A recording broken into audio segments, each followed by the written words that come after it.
up, everybody? Welcome back to Growing With Me, where real is our norm and growth is our goal. My name is Marangi Faith, and I'm going to be your host for this channel. So if you're a returning subscriber, welcome back. And if you are new to my channel, thank you so much for visiting. I hope you stay.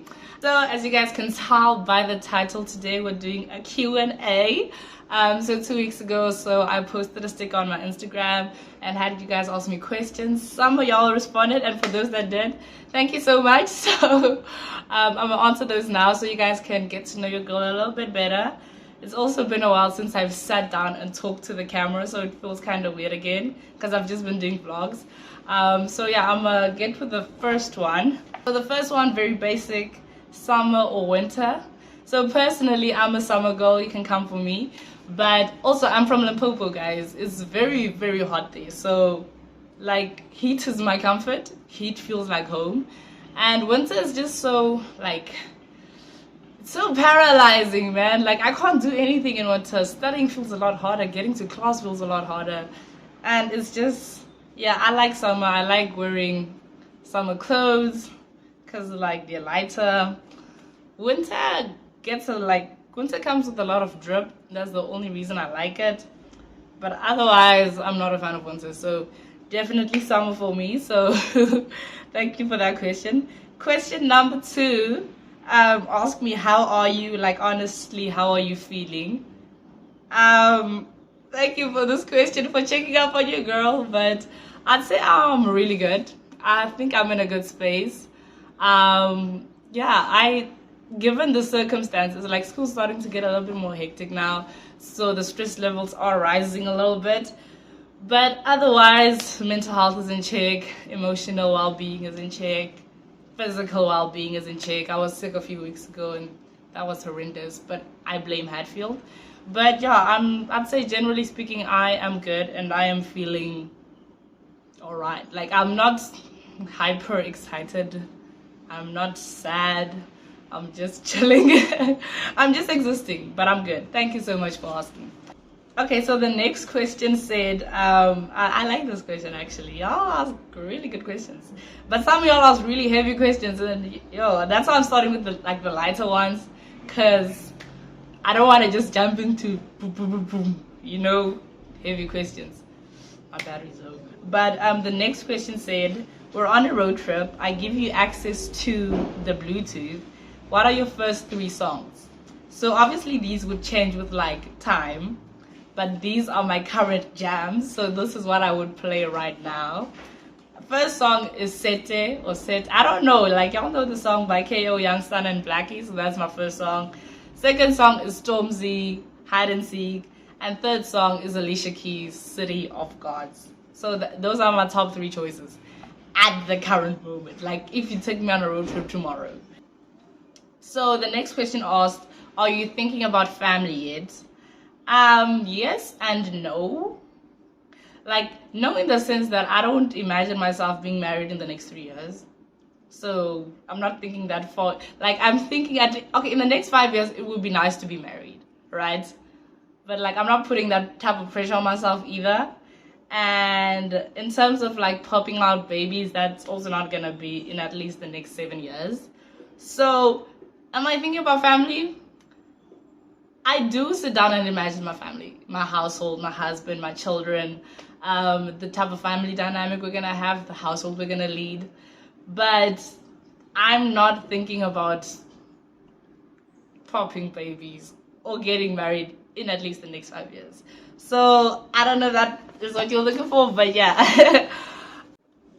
Okay, so the next question says, what do you regret the most? I think, I don't know if this is what I regret most, but it's what I regret most right now.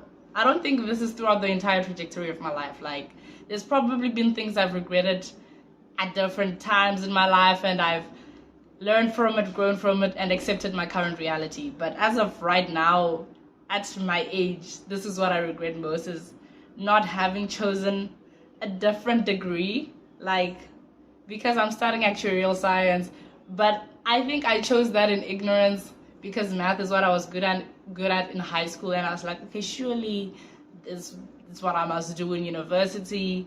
and I just like, it's okay. But that decision was mostly driven by money, and also because I didn't know what else I wanted to do at that point in my life. Because guys, we choose your degree in grade 11. Like, I don't think anyone actually knows what they want to do with their life in grade 11.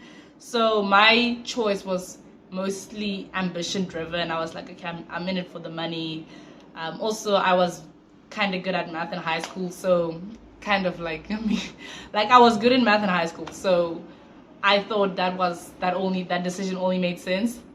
But even though I was good at it, I wasn't necessarily passionate about it. It was just like, something I could do, and because I could do it, it made me feel good because I could do it well. But in hindsight, I wish I would have gone into some medical sciences, not medicine per se, but like physiotherapy, something that has to do with sports and athletes.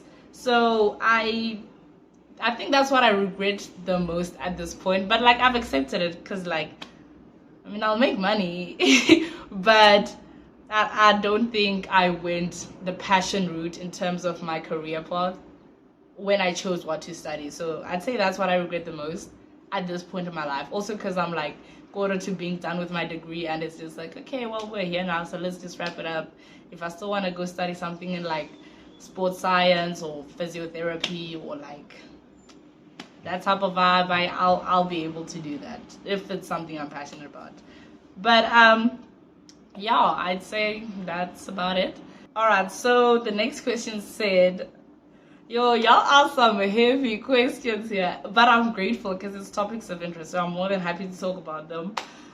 It's just like we're having this conversation with the camera and not actual human beings, or like my friends. Like, these are the kind of conversations I have with my friends.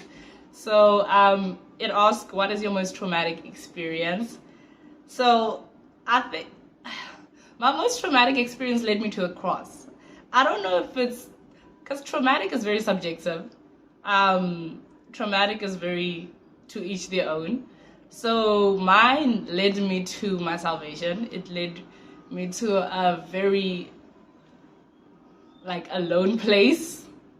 I felt like I couldn't confide in anyone at the time. No one was there. And so the only person I had at that point in time was God. Yo, guys, it feels so weird sharing this on a YouTube platform. But I have healed from it, so like I can't talk about it publicly. But I remember in grade 9, I was seeing this guy. So after much consideration, I've decided to make that a separate video because it has so much to unpack and I couldn't fit it into a 15-minute Q&A. Okay, so the next question says, what do you think is the biggest misconception about you? I think is that I know what I'm doing and that I have everything under control, because half the time I don't know what I'm doing with my YouTube channel. Like, I have a vision for it, but half the time I'm just winging it. Like, right now I just got back from lectures and I was like, yo, I need to upload this week, so let me shoot something. Q&A it is. Half the time I don't know what I'm doing career-wise. I don't know if I'm in the right degree. I don't know if my passion to pursue something else is right. Like, it's just trial and error for me half the time. And I think people see me and I have this vibrant personality and I'm very optimistic and I'm very like, yo, let's do this thing. I'm saying let's do this thing to hype myself up so I can feel like, okay, you know what, it'll work out. But sometimes I'm just like, yo, God, over to you. Like, take the wheel. I think the biggest misconception is that I know what I'm doing and I have everything under control and that I'm always happy. Because I'm not. I just have a happy personality. So even on a tough day, I will see you and be like, hey, yo, what's up? But like, it's really not a thing out here. But hey, we keep it moving and grooving. So the last question says, this is the last question, yeah. The last question says, how do you stay positive throughout the year?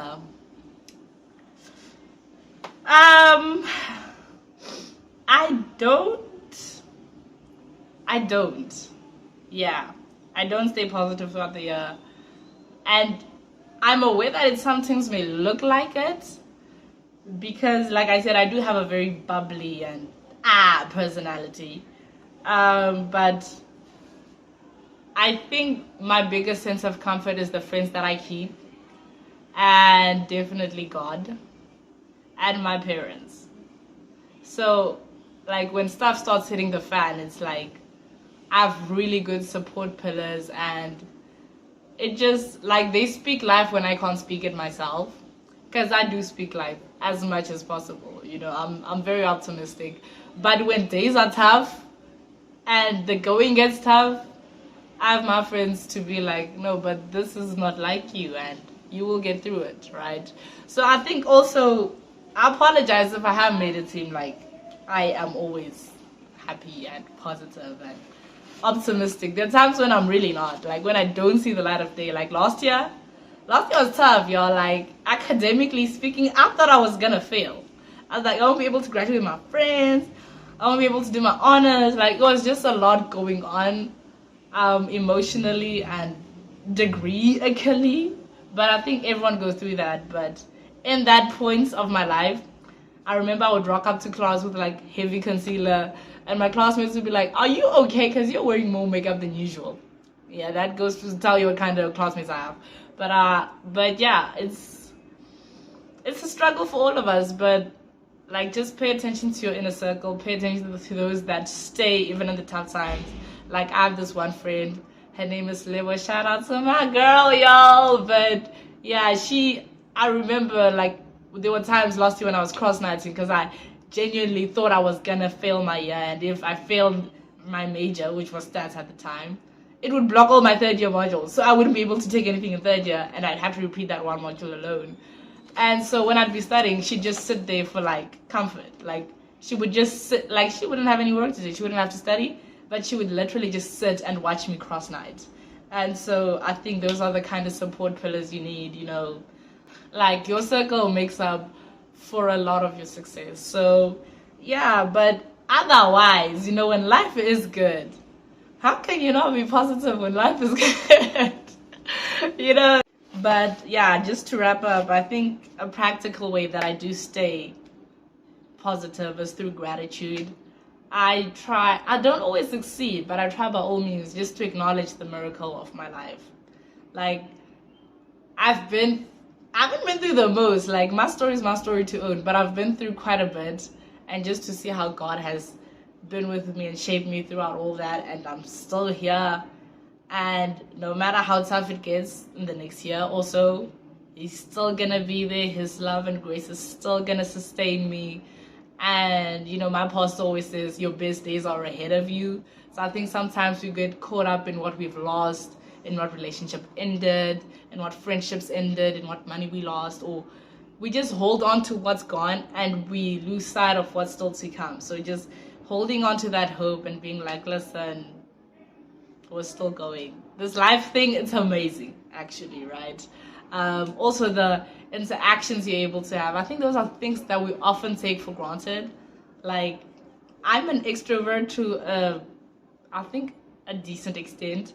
So just to every day get out there and see people, and like, it brings joy to me, and interact and study, and there's just so many like good things in our life, and oftentimes we will we amplify the bad and we forget to see the good. So yeah, I think that's just me. I'm just happy to be here. I'm just happy to be alive. And I think we all should be, because how can you not? But sure, guys, I think gratitude should be the best attitude. That sounds so Pinterest, but I stand by it, because it's true. It's like, when you start to see life from that perspective and not see it as punishment, like, I get to love, I get to study, I get to interact. It's not like, oh, now I'm going to go see my classmates. Sometimes I'm like that, I won't lie. But like, I get to, be surrounded by people and be around amazing personalities. These are all privileges that I have. I get to go to church. I get to go worship and be amongst believers, people who share the similar values in the faith. I think the way I just don't see life as a pain in the ass. Sometimes it is, and I did have a season last year where I went through that, but Otherwise, I view it from, man, I woke up and I still get to do this. I still get to run in the mornings. I still get to go to gym after school. I still get to go to school. I don't know why I skip school so much. But yeah, it's a privilege, and it's one that we take lightly. And we shouldn't. Because imagine when the day comes that you don't, you know?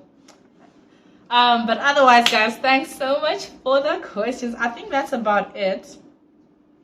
Yeah, I think that's about it. But thanks so much for sending the questions through. I appreciate each and every one of y'all. I hope y'all enjoyed. I hope y'all enjoyed my little Q&A. So yeah, I'm gonna be signing up and out. Please subscribe, comment, and like and share so that we can get your girls' YouTube videos out there. Anywho, thanks so much for watching again. I'm gonna be signing up and out. This is scary if my mom ever sees this. We weren't in a relationship. Not my storage being low. Please, come on. Huh. Let me delete stuff. Guys, Hi, Ragi's channel. Like, subscribe, comment, and share. I'm so good at this.